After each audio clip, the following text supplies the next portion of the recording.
It's Friday, September 12th, and today I'm just wondering, I'm trying to figure out the Cowboys after one game.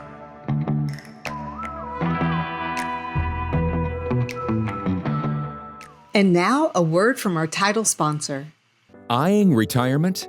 We aim to turn your nest egg into a paycheck with half the amount you've been led to believe. Fluent Financial combines in-house portfolio design risk management with income-generating investments designed to aid your financial independence.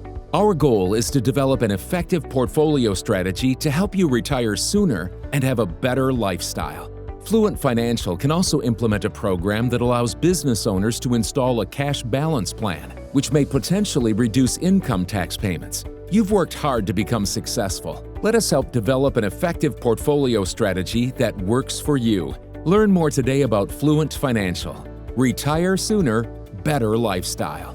For more information or to schedule a meeting, visit fluentfinancial.com or call 972-852-4800.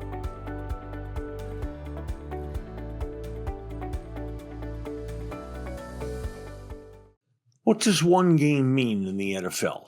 For the Cowboys, they came within 4 points of upsetting the defending National Football League champion Eagles, losing 24-20. And we can still remember a couple of dropped passes, a fumble deep in the red zone, and a game the Cowboys actually should have won. But it's one game. And that's all it is. We're encouraged, in fact, very encouraged in some places, about this Cowboy team this season. Everybody, I think, thought of this team as a 7 or maybe 8-win team, but gee, the thinking goes, if they're that close to the Eagles? But it's one game. The first week of the season. Let me take you back to last year. The first week of the season. New England upset heavily favored Cincinnati 16-10. That win from New England, it would be one of their 4 in 17 games. That loss for Cincinnati truly cost it. They finished 9-8. And with another win, they'd have been in the playoff picture in the last couple of weeks of the season. But perhaps that game last year between the Patriots says just as much about Cincinnati, if not more. And maybe this year, the close loss to Philadelphia says more about the Eagles than it actually does about the Cowboys. Last year, Dallas started the season by slaughtering an inept Cleveland team 33-17. Nice stats, easy win. Here we go. Remember, this was a team coming off 3 straight 12-win seasons. In week 3, there would be a very close and encouraging loss to a tremendously talented Baltimore Ravens team. And then wins in weeks 4 and 5, and the Cowboys were 3-2 and rolling. Except they went 4-8 their last 12 games. So that one game against Cleveland, that's what it was. It was one game. There's no question we're feeling a lot better about the Cowboys these days, especially better than the week before the Eagles game, because that week, a lot of Cowboy fans dreaded getting plastered by the Eagles. For all we know, though, just like Cincinnati in week 1 last year, that game says more about the Eagles than it does about the Cowboys. This week, Dallas is favored 5.5 or 6 points against the New York Giants. This will undoubtedly be the most favored game for Dallas this entire season. A little less than a touchdown.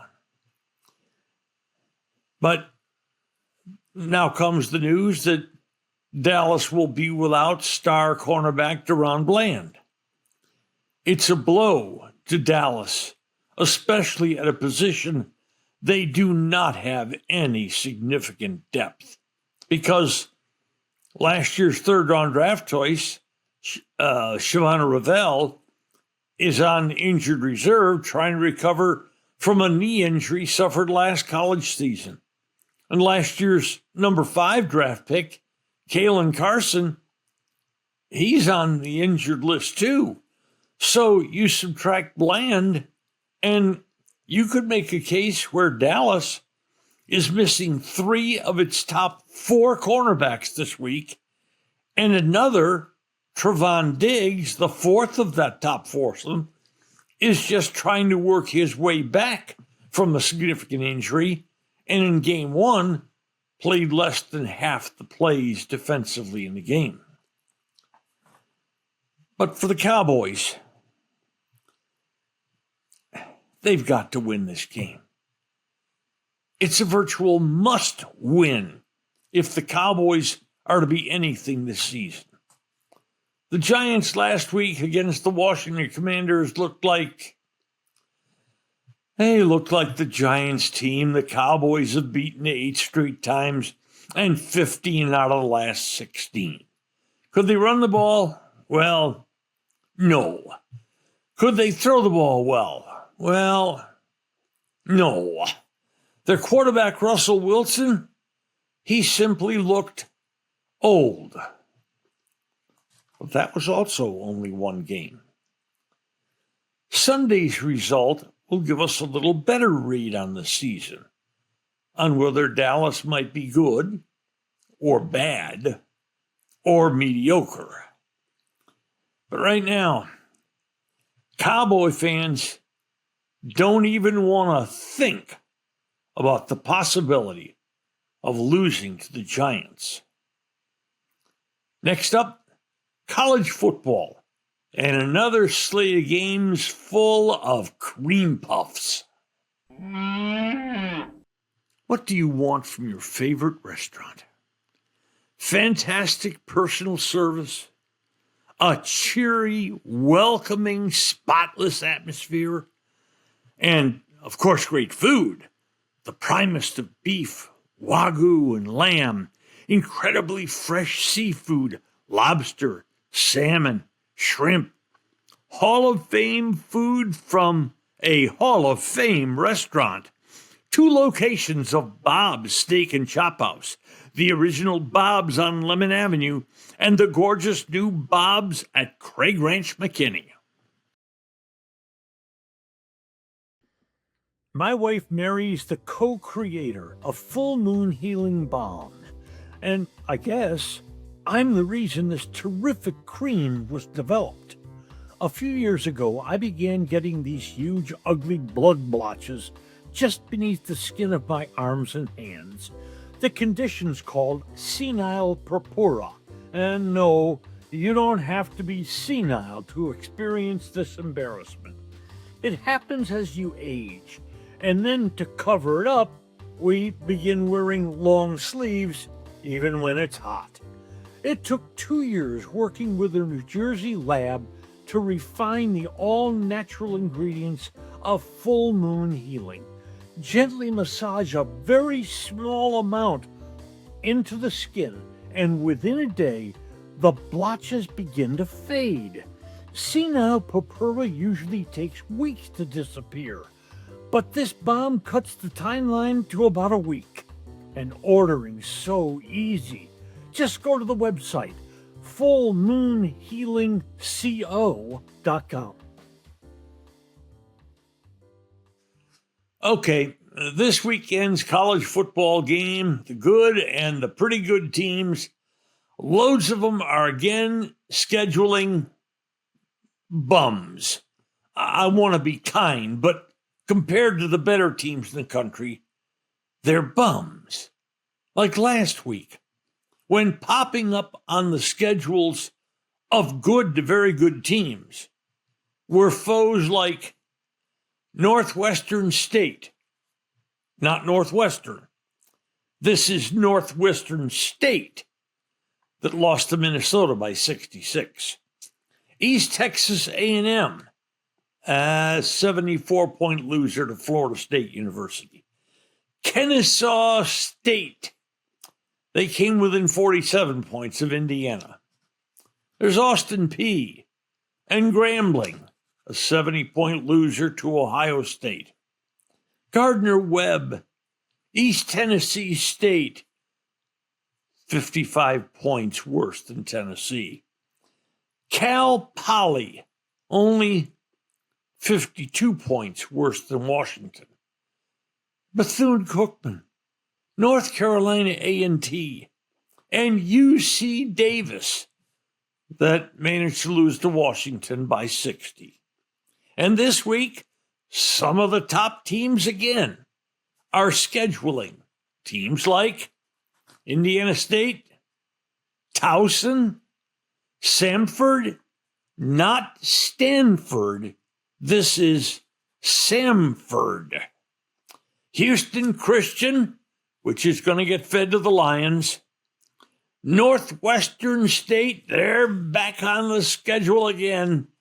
Youngstown State, Richmond, Norfolk State, Alcorn State, and of course, UT is playing UTEP, UTEP.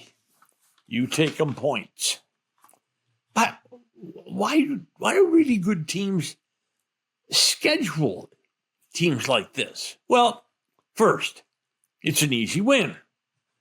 Second, you get to see your second and third teamers, and you won't get many chances usually during a season to give significant playing time to second and third teamers. But there is one thing about this game. These games, it can make the stats of the year very deceiving. Let's say against one of these really bad teams, your quarterback last week went 16 for 20 for 240 yards and 4 touchdowns. Hey, when you look at it over the course of a 12 or 13 game season, those stats can make your quarterback a little more rosy looking. Or running back, let's say he averaged 8 yards a carry last week. Well, that's going to echo down the season in his stats. For example, let's take quarterback Arch Manning of Texas. He's good, but he was poor in the season opener against Ohio State. It's understandable. Ohio State's a bear. But last week against San Jose, he was good. And he's got UTEP this week and Sam Houston State next week. Those 3 games are going to paint a very different picture of Arch Manning, and it will echo throughout the entire season.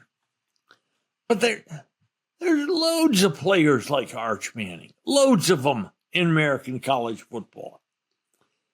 But what about Austin Peay and Bethune-Cookman and Towson and Richmond and Gardner-Webb and all those other tomato cans? Why do they do it? Why do they agree to be a lamb led to the slaughter? Well, that's easy. Money. Those schools' athletic departments are not rolling in cash. They're not Ohio State or Penn State or Texas or A&M. They need money. What did Grambling get to be sacrificed to Ohio State last week? $1 million. Can you imagine how huge $1 million is for the athletic budget at Grambling?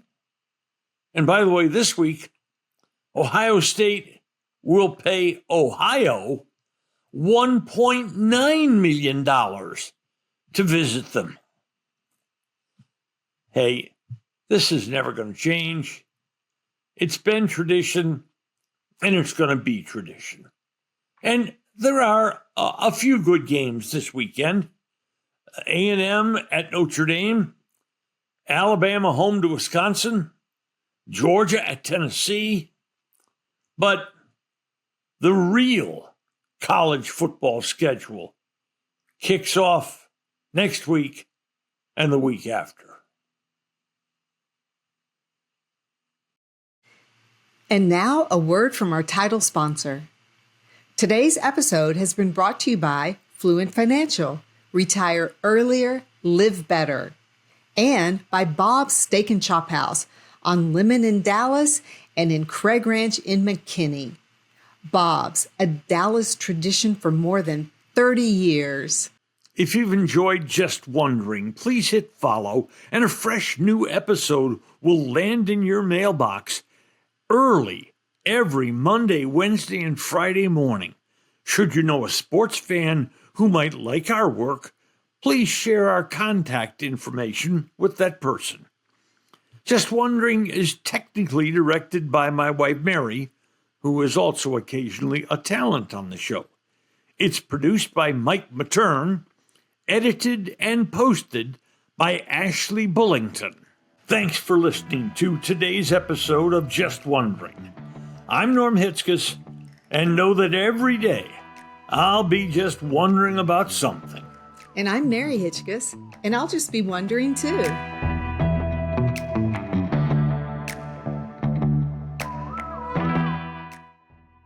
This is a Stolen Water Media production.